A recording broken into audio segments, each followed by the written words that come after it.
headline sponsored by मजबूती की बेजोड़ पहचान SR 600 TMT बार, सुरक्षा ज्यादा, मजबूती का वादा।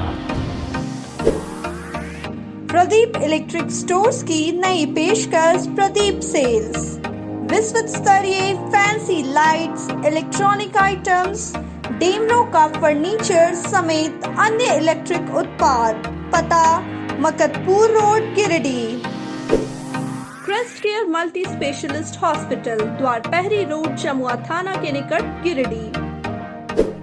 नव ultrasound and diagnostic centre, Bodo petrol pump के सामने, गिरिडीह। सरिया में महिला से दुराचार, पहले की पिटाई फिर निवस्त्र कर पेड़ से बांधा। पुलिस ने मुक्त करवा कर पहुंचाया अस्पताल। 4 आरोपियों को गिरफ्तार कर आगे की कार्रवाई में जुटी पुलिस।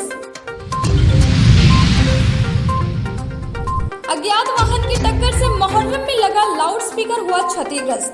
पचंबा में फैली गलत अफवाह, सीसीटीवी कैमरे ने खोला पूरा राज। पुलिस ने लोगों से अफवाह पर ध्यान नहीं देने की अपील। कारगिल दिवस पर एक शाम शहीदों के नाम कार्यक्रम का किया गया आयोजन। सैनिकों के परिजनों को किया गया सम्मानित। देशभक्ति कार्यक्रम ने मोहा लोगों का मन।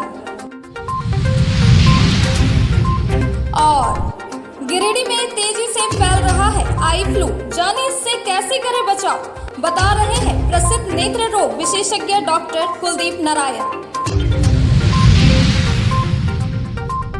गिरिडीह जिले के सरिया से मानवता को शर्मसार करने की घटना सामने आई है, जहां देर रात को पहले एक महिला को पकड़कर कुछ लोगों ने पिटाई की। इसके बाद कपड़े फाड़कर उसे पेड़ से बांध दिया। सुबह सूचना मिलने के बाद पुलिस मौके पर पहुंची और महिला को मुक्त करवाकर उसे अस्पताल पहुंचाया। इस संबंध में पीड़ित महिला ने पुलिस को नामजद लोगों के नाम बताए हैं, जिसके बाद पुलिस ने फौरी कार्रवाई करते हुए आरोपियों की धरपकड़ के लिए छापेमारी अभियान शुरू कर दिया। मिली जानकारी के अनुसार पुलिस ने इस मामले में पीड़िता के बयान के आधार पर कांड संख्या 122/23 दर्ज करते हुए 4 आरोपियों को गिरफ्तार किया है। पुलिस की पूछताछ में अवैध संबंध के कारण घटना को अंजाम देने की बात सामने आई है। पुलिस मामले में आगे की कार्रवाई कर रही है। पीड़ित महिला के अनुसार बुधवार की रात करीब 11 बजे कुछ लोग घर पहुंचे और फिर जबरन उसे घर से लगभग 500 मीटर दूर जंगल की ओर ले गए। वहां पहले उसकी पिटाई की और फिर कपड़े फाड़कर पेड़ से बांध दिया।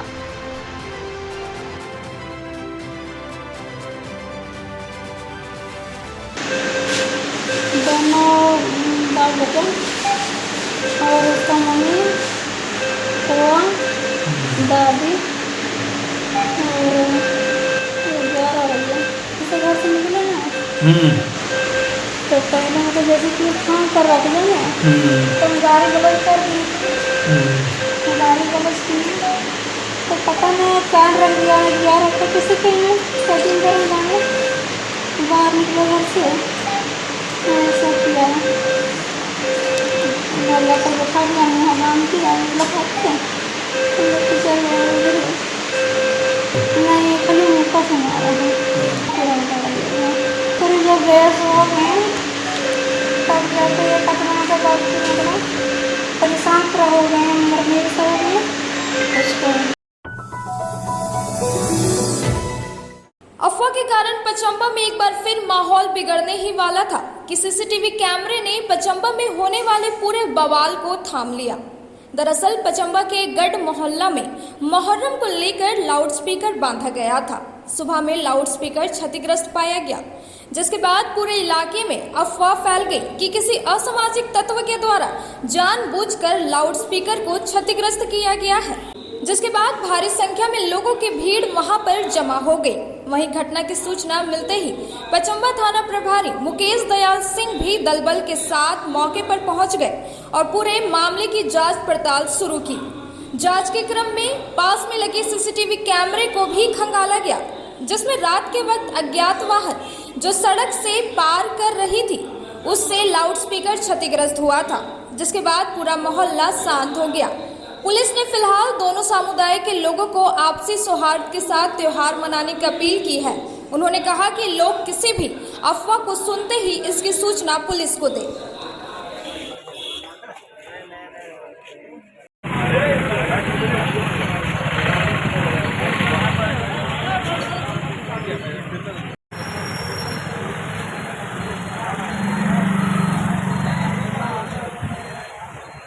सूचना मिली कि गढ़ मोहल्ला मोड़ के पास मुहर्रम में जो साउंड लगा हुआ था वो चपटा था। तत्काल सूचना मिलने के बाद मैंने थाना प्रभारी को सूचित किया। थाना प्रभारी मुकेश दयाल सर जी तुरंत पहुंचे घटनास्थल पर और लोगों की काफ़ी भीड़ भी जमा हो गई थी। बगल में लगे कैमरे को देखा गया और कैमरे के माध्यम से पता किया गया कि ये किसी की शरारत है या कैसे जो साउंड लगा हुआ था वो चपटा कैसे हुआ। लेकिन कैमरे के माध्यम से यह पता चला कि रात्रि लगभग 12 बजे के बाद गढ़ मोहल्ला में गाड़ियों का आवागमन की वजह से इतनी जाम सी स्थिति उत्पन्न हो गई थी, जो उसी गाड़ी की वजह से यह साउंड सिस्टम चपटा हुआ था। वहाँ के मुस्लिम समुदाय के कुछ लोगों के द्वारा कि किसी असामाजिक तत्व के द्वारा चोंगा को क्षतिग्रस्त कर दिया गया रात में, उसको लेकर के हम सभी लोग वहाँ पे पहुँचे घटनास्थल पे और जा कर के इंक्वायरी किए। वैसा कुछ बात नहीं है, किसी तरह का कोई गलतफहमी नहीं है, किसी तरह का कोई लोग वहाँ पे उस घटना में शामिल नहीं है। हम लोग सीसी कैमरा फुटेज निकालें, उसमें देखें एक बड़ा टैंकर गाड़ी लेकर के आ रहे थे, ट्रक, उसी से क्षतिग्रस्त हुआ था। झूठ मूठ का एक अफवाह बाजार में फैलाया गया था पचम्बा में कि वहाँ पे किसी विशेष जाति समुदाय के द्वारा बाजा को क्षतिग्रस्त कर दिया गया है। आज गढ़ मोहल्ला मोड़ पे लगा हुआ चोंगा क्षतिग्रस्त हो गया, तो लोगों ने अफवाह उड़ा दिया कि किसी ने लाठी डंडा से मार के तोड़ दिया। फिर ये बात नहीं है, किसी गाड़ी के द्वारा लग गया था और ये अफवाह के चलते थोड़ा सा असमंजस में लोग हो गए थे। मैं लोगों से आग्रह करूंगा, तमाम समुदाय के लोगों से, ये त्यौहार जो है मुहर्रम हर्षोल्लास के साथ आपस में मिलजुल के मनाएं, सारे को खुशी एक दूसरे को बांटें। देवरी थाना क्षेत्र के चतरो, देवरी और मंडरो में मुहर्रम पर्व को लेकर पुलिस निरीक्षक गांव अंचल प्रमोद कुमार सिंह के नेतृत्व में फ्लैग मार्च निकाला गया। इस दौरान सभी ग्रामीणों से पुलिस प्रशासन ने सौहार्दपूर्ण माहौल से मुहर्रम पर्व को मनाने की अपील की। इस दौरान पुलिस निरीक्षक प्रमोद कुमार सिंह ने सभी लोगों से अफवाह पर ध्यान नहीं देने की बात कही। मौके पर थाना प्रभारी सूरज कुमार, एसआई प्रतीक टोकनो, बुद्धदेव उराव समेत कई पुलिस जवान मौजूद थे।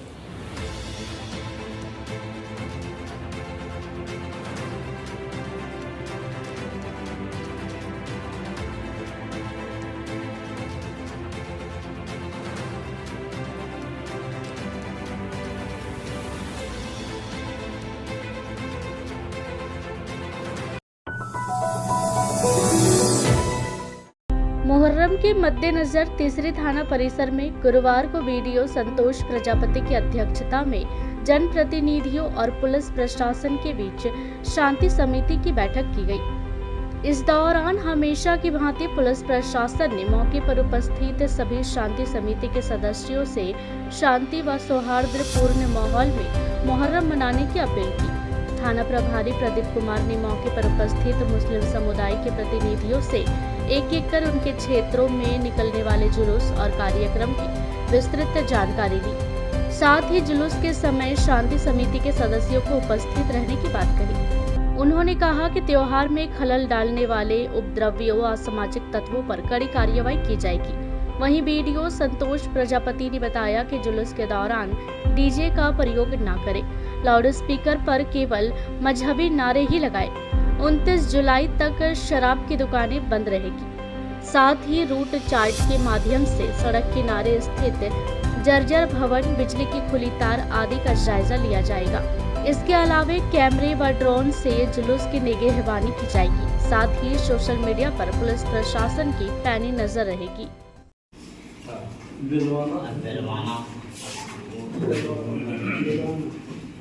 बिलवाना में सर पंचायत में 3 गाँव में कब्जादारी होता है। हाँ 3 गाँव गोलगो में होता है, विजयकरम में होता है और बिलवाना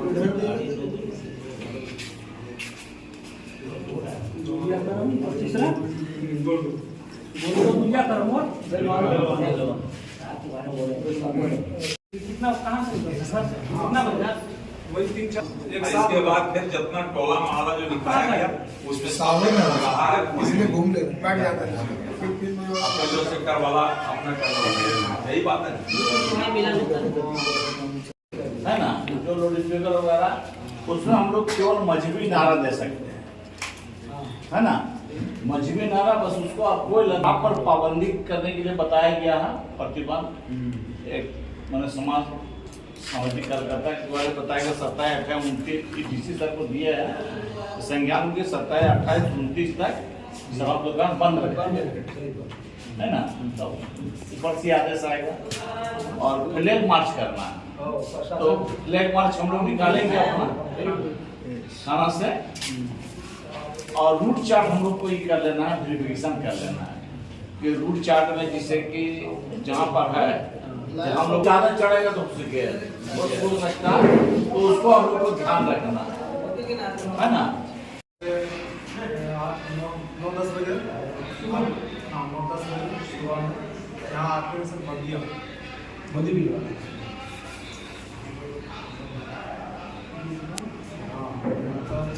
बैठक में जिला परिषद सदस्य रामकुमार राउत, तीसरी मुखिया किशोरी साहू, सिंघो मुखिया हसीमुद्दीन, जीप सदस्य प्रतिनिधि किशुन यादव, पलमरवा मुखिया प्रतिनिधि मोहम्मद मुस्तकीम, बेलवाना मुखिया प्रतिनिधि उमर फारूक, रविंद्र पंडित, सुनील साव, विकास सिंह, रिंकू बर्नेवाल, गोपी रविदास, पूर्णचंद गुप्ता, रामेश्वर चौधरी, महताब अंसारी सहित कई लोग उपस्थित थे। विद्युत उपकरण बनाने वाली पॉलीकैब कंपनी के द्वारा गुरुवार को होटल वृंदावन में रिटेलर मीट कार्यक्रम का आयोजन किया गया। कार्यक्रम में मुख्य अतिथि के रूप में प्रदीप इलेक्ट्रॉनिक स्टोर्स के संचालक प्रदीप अग्रवाल उपस्थित थे। कार्यक्रम के दौरान कंपनी द्वारा निर्मित तार व केबल, लाइटिंग, पंखा, स्विच एवं स्विच समेत कई उपकरणों के बारे में अपने रिटेलर्स को विस्तृत रूप से जानकारी दी गई। साथ ही इस दौरान पॉलीकैब कंपनी के उपकरण बेचने वाले रिटेलर को सम्मानित भी किया गया। मौके पर पॉलीकैब के झारखंड जोन के विक्रम, रोहित कुमार, सत्यम कुमार, आशुतोष कुंते, विकास कुमार समेत कई लोग मौजूद थे।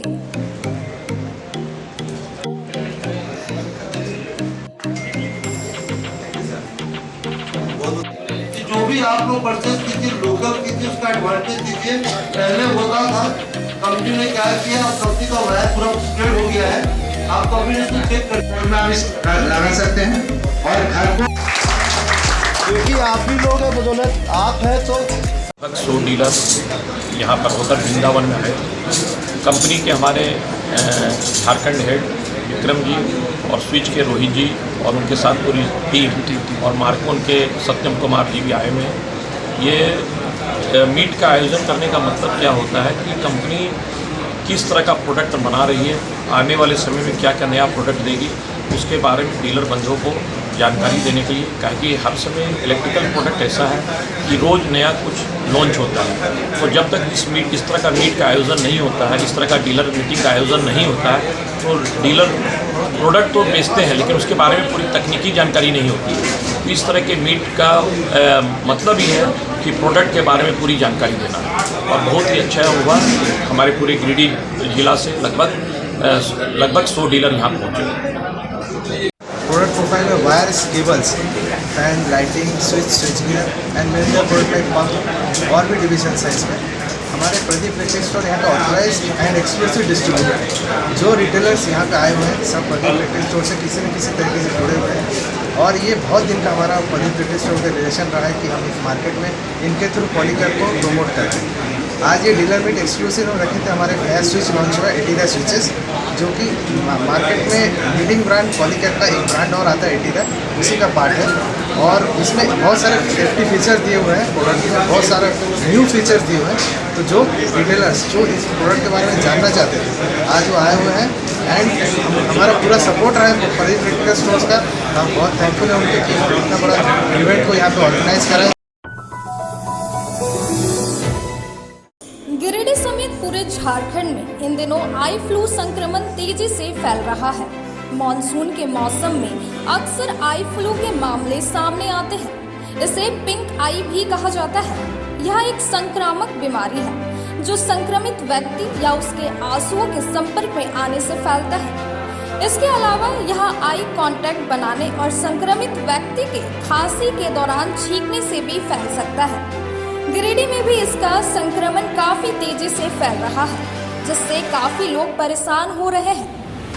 बता दें कि आंखों के होने वाले इन्फेक्शन को आई फ्लू या कंजक्टिविटीज कहते हैं। इसमें इन्फेक्शन होने वाले व्यक्ति की आंखें लाल हो जाती है। इसके साथ ही आंखों से पानी निकलता रहता है और सूजन हो जाती है, जिस कारण आंखों से साफ नहीं दिखता। आंखों में तेजी से फैलती इस समस्या को लेकर जिले के प्रसिद्ध नेत्र रोग विशेषज्ञ डॉक्टर कुलदीप नारायण ने जानकारी दी है। उन्होंने बताया कि यदि कोई आई फ्लू संक्रमण से ग्रसित है तो कुछ उपायों को अपनाकर वे इससे राहत पा सकते हैं। तो आप भी जानिए आई फ्लू होने पर क्या करें और क्या ना करें, कैसे इस तेजी से फैलते संक्रमण से बचें। जैसा कि आप लोग देख रहे हैं आजकल कंजक्टिवाइटिस की समस्या बढ़ गई है। ऐसा इसलिए है क्योंकि बारिश के बाद अचानक तापमान का जो बढ़ना हो रहा है, इसके वजह से एक दूसरे के बीच में कंजक्टिवाइटिस अधिक फैल रही है। ये अधिक टेम्परेचर के वजह से ऐसा हो रहा है। इसके प्रमुख लक्षण हैं आँखों में चुभन सी महसूस होना। कई मरीजों को सर्वप्रथम ऐसा लगता है जैसे आँख में कुछ पड़ गया हो, रात में सो के उठे, सुबह में देख रहे हैं कि कुछ पड़ गया हो, इस तरह से आँखों में चुभन सी महसूस होती रहती है। उसके बाद पानी निरंतर आना जारी रहता है। इसके अलावे आँखों में लालिमा छा जाती है। ऐसा लगता है जैसे पूरी आँखें लाल हो जाती है, उन्हें मसलने का बहुत अधिक मन करता है और पानी आना निरंतर जारी रहता है। तो ये सब इसके प्रमुख लक्षण हैं। रात में जब सो के उठते हैं सुबह, तब देखते हैं कि आँखों में गिर अधिक आने लगती है, जिसे हम लोग कीचड़ भी कहते हैं। आपको घबराने की बिल्कुल भी ज़रूरत नहीं है। इसके लिए कुछ सहज उपाय है और ये 5 से 7 दिनों में अपने आप रिकवर हो जाता है। कई बार देखा गया है कि मरीजों को एक आँख में ही समस्या रहती है और कई बार किन्हीं किन्हीं को दोनों ही आँख में समस्या हो जाती है।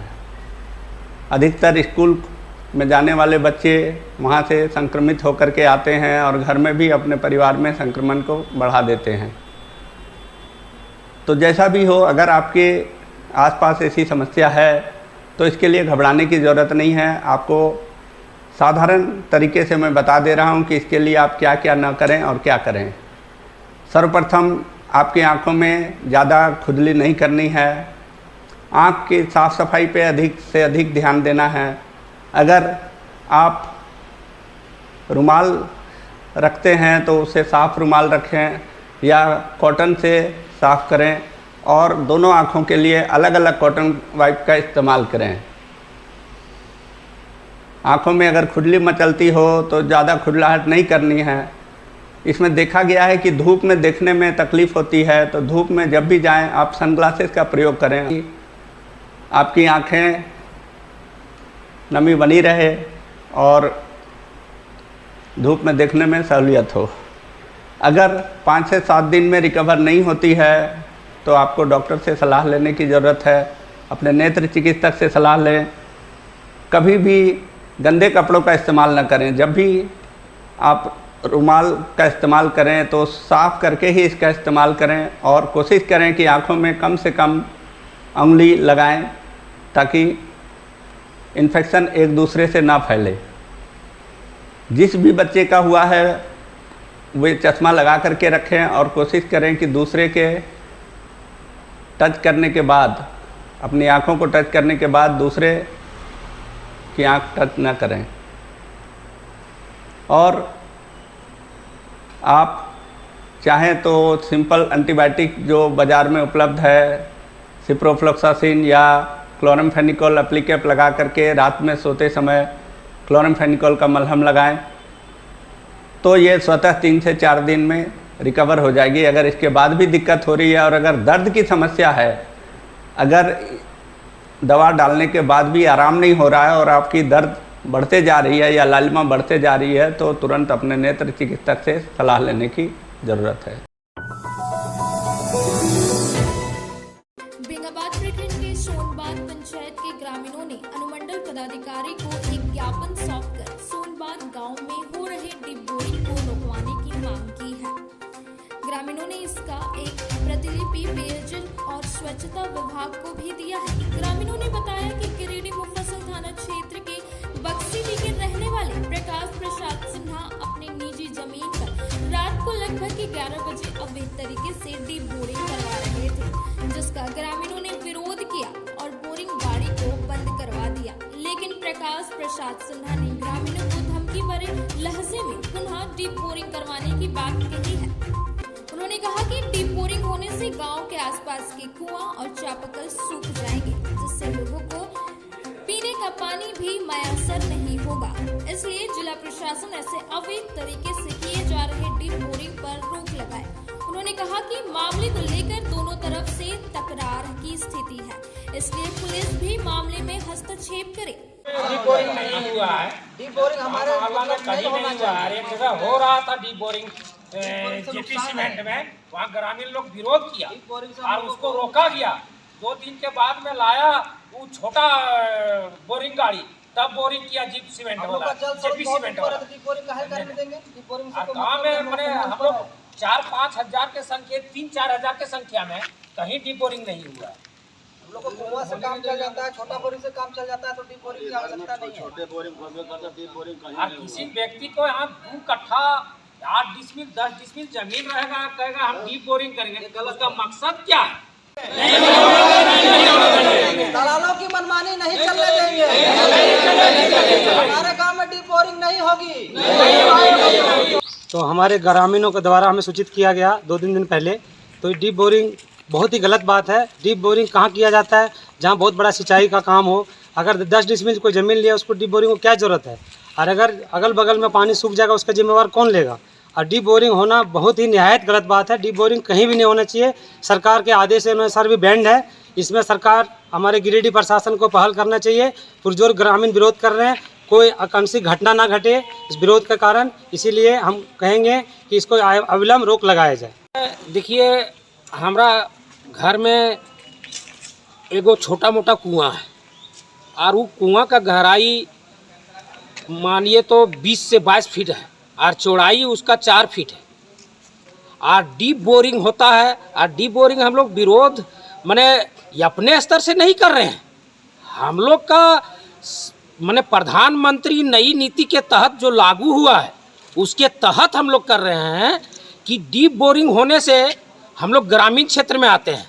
अब मध्यम वर्ग के व्यक्ति हम लोग हैं, समझे न?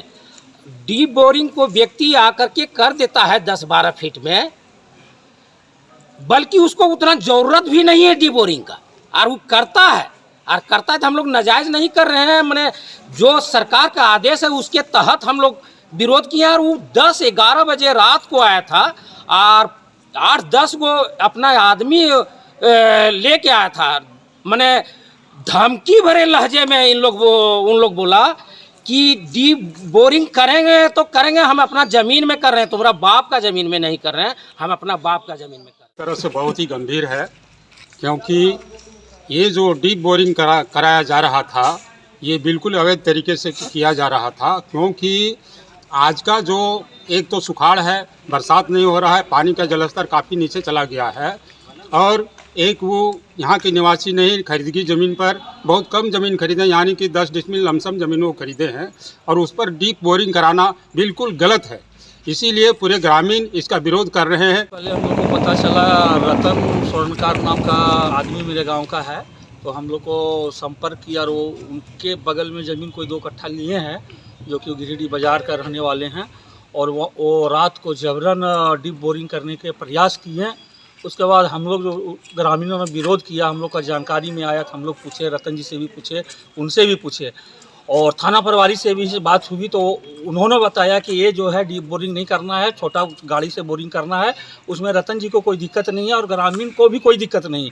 और वो लोग जो है जबरन डीप बोरिंग करने का प्रयास कर रहा है। एक तरह से बोलिए तो ये माफियागिरी है, इसका हम लोग घोर निंदा करते हैं और प्रशासन से आग्रह करेंगे कि इस तरह से घटना आगे फिर ना घटे, जबकि हम लोग शहर के क्षेत्र के बगल के रहने वाले हैं। हम लोग को दिक्कत का सामना करना पड़ रहा है, मुश्किल हो जाता है। जनता को समझाने बुझाने में जनता लोग उग्र हो जाते हैं, लड़ाई झगड़ा का मूड हो जाता है, फिर हम लोग शांत किए। इसलिए आग्रह करेंगे कि डीप बोरिंग सोनबाग पंचायत में कहीं पर नहीं होगा, इसका आदेश नहीं मिलना चाहिए।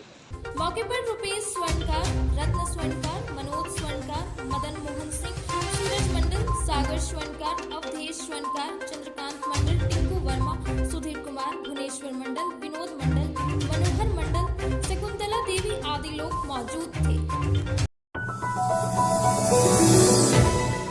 गिरिडीह के सलूजा गोल्ड इंटरनेशनल स्कूल में जिला जूडो संघ के तत्वाधान में बेल्ट ग्रेडिंग और ट्रेनिंग कैंप का आयोजन किया गया। ट्रेनिंग कैंप में मुख्य अतिथि के रूप में गिरिडीह जिला जूडो संघ के अध्यक्ष देवेंद्र सिंह एवं विशिष्ट अतिथि विद्यालय के निर्देशक रमनप्रीत कौर और विद्यालय के प्रधानाचार्य नीता दास, सरदार चरणजीत सिंह उपस्थित थे। मौके पर स्कूल के निर्देशक जोरावर सिंह सलूजा ने सभी अतिथियों और खिलाड़ियों को सम्मानित करते हुए धन्यवाद दिया।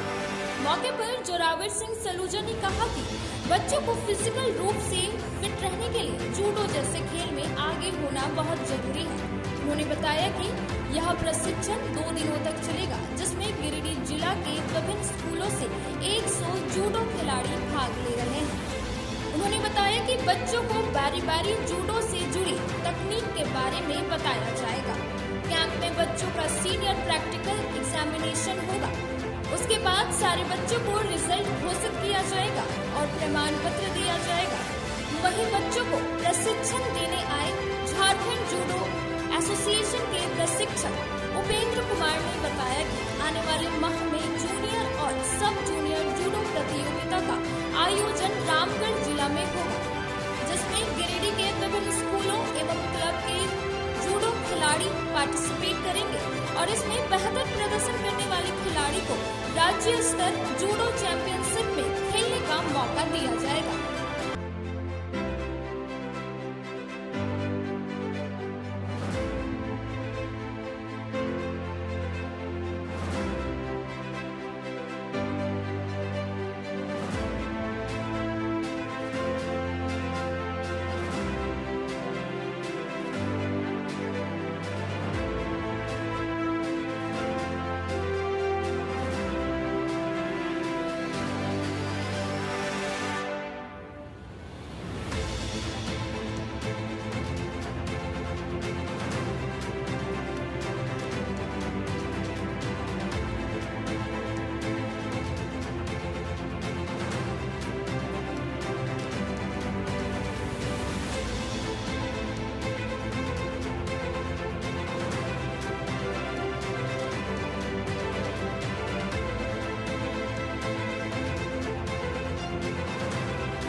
जूडो एसोसिएशन तत्वान के अंतर्गत गिरिडीह के सलूजा इंटरनेशनल गोल्ड में बेल्ट ग्रेडिंग और ट्रेनिंग कैंप का आयोजन किया गया, इसमें जो भी बच्चे अपना अच्छा प्रदर्शन करेंगे उनको हम लोग अपना सम्मान उनको प्रदर्शित करेंगे और उनको बाहर खेलों के लिए भेजेंगे।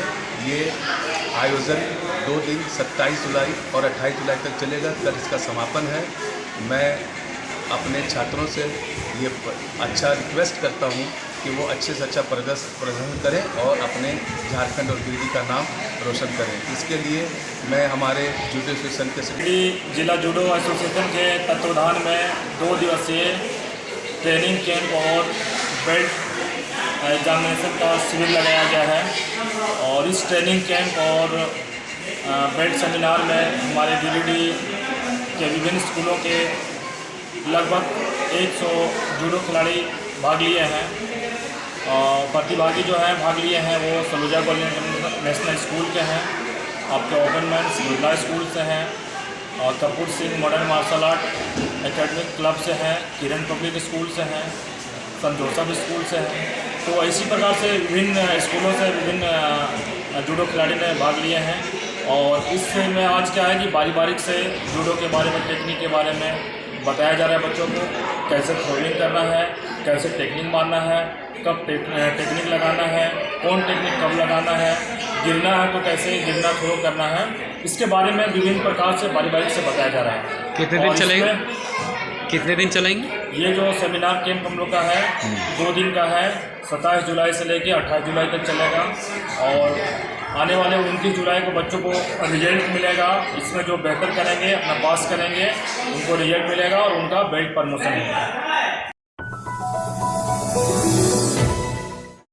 कांग्रेस के दिवंगत नेता नरेंद्र सिन्हा छोटन की 3री पुण्यतिथि पर शहर के बरमसिया स्थित नरेंद्र सिन्हा चिल्ड्रन पार्क में रक्तदान शिविर का आयोजन किया गया। शिविर का आयोजन उनके स्मृति में नरेंद्र सिन्हा मेमोरियल फाउंडेशन की ओर से किया गया था। रक्तदान शिविर में गिरिडीह विधायक सुदिव्य कुमार सोनू भी उपस्थित रहे। इस दौरान शिविर की शुरुआत नरेंद्र सिन्हा के तस्वीर पर पुष्प अर्पित कर की गई। मौके पर कुल 35 यूनिट रक्त संग्रह किया गया।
मौके पर विधायक सुदिव्य कुमार सोनू ने कहा कि नरेंद्र सिन्हा छोटन उनके छोटे भाई समान थे।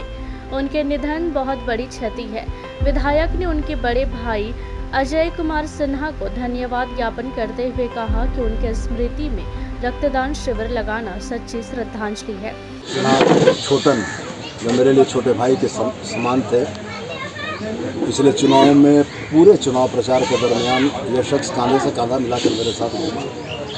उनका निधन मेरे लिए व्यक्तिगत क्षति रही, लेकिन हम धन्यवाद करना चाहेंगे मंटू जी को, अजय सिन्हा मंटू जी को, कि आज उनकी स्मृति में जिस तरीके से रक्तदान शिविर उन्होंने लगाया है, वास्तव में सच्ची श्रद्धांजलि है। जिसने अपना जीवन जनसेवा के लिए अर्पित किया, उसके पुण्यतिथि के मौके पर यदि रक्तदान हो रहा है तो ये सबसे अच्छा काम है और मैं ये चाहूँगा कि अनवरत हर वर्ष चले और इसमें उत्तरोत्तर वृद्धि हो और जहाँ तक हमारे सहयोग या समर्थन की ज़रूरत है जब भी याद करेंगे मैं करूँगा। वहीं स्वर्गीय सिन्हा के बड़े भाई अजय कुमार सिन्हा ने अपने अनुज को याद करते हुए कहा कि नरेंद्र सिन्हा छोटन परिवार के साथ साथ समाज के लिए भी समर्पित व्यक्ति थे। आज उनका ना होना सभी को खलता है। पुण्यतिथि पर रक्तदान शिविर लगाकर उन्हें श्रद्धांजलि दी जा रही है। मेरे छोटे भाई नरेंद्र सिन्हा की पुण्यतिथि है और नहीं रहने से उसका हम लोग का परिवार में जो बीत रहा हम लोग पर जो बीत रहा है तो है समाज के लिए समर्पित व्यक्ति था। समाज का भी काफ़ी कमी महसूस हो रही है और उसके पुण्यतिथि पर ये लगातार हम लोग 3 वर्षों से लगातार रक्तदान का आयोजन करते आ रहे हैं और हमारे जो लोकप्रिय विधायक जी हैं बराबर हम लोग कोई भी हर विषय पर सहयोग के लिए हमेशा खड़े रहते हैं।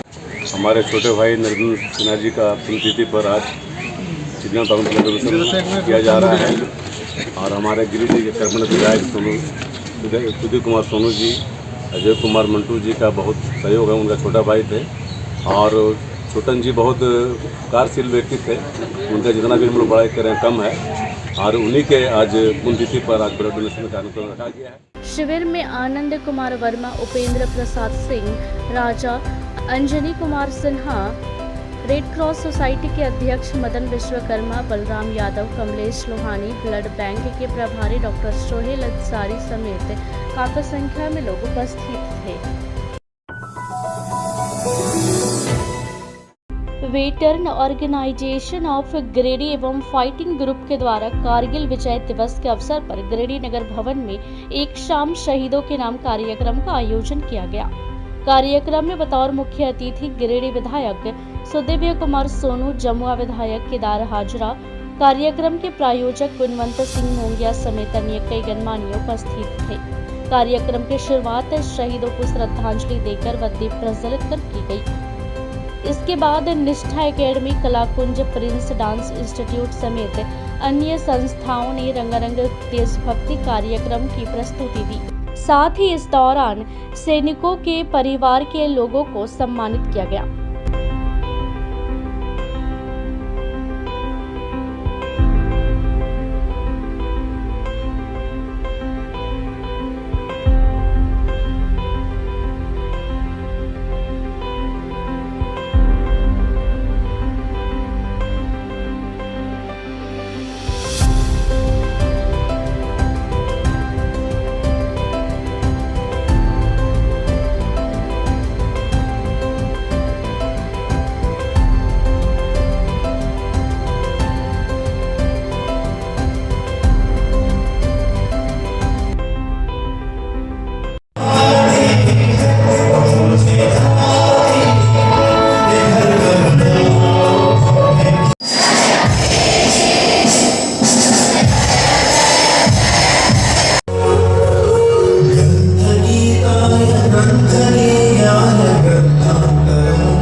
हमारे गुरु बाबू और तमाम सारे लोग, नरेश वर्मा जी, हमारी महिलाएं, हमारे बच्चे और वो तमाम लोग इस सत्य सिलाई की महत्ता को समझते हुए इस हॉल में मौजूद हैं।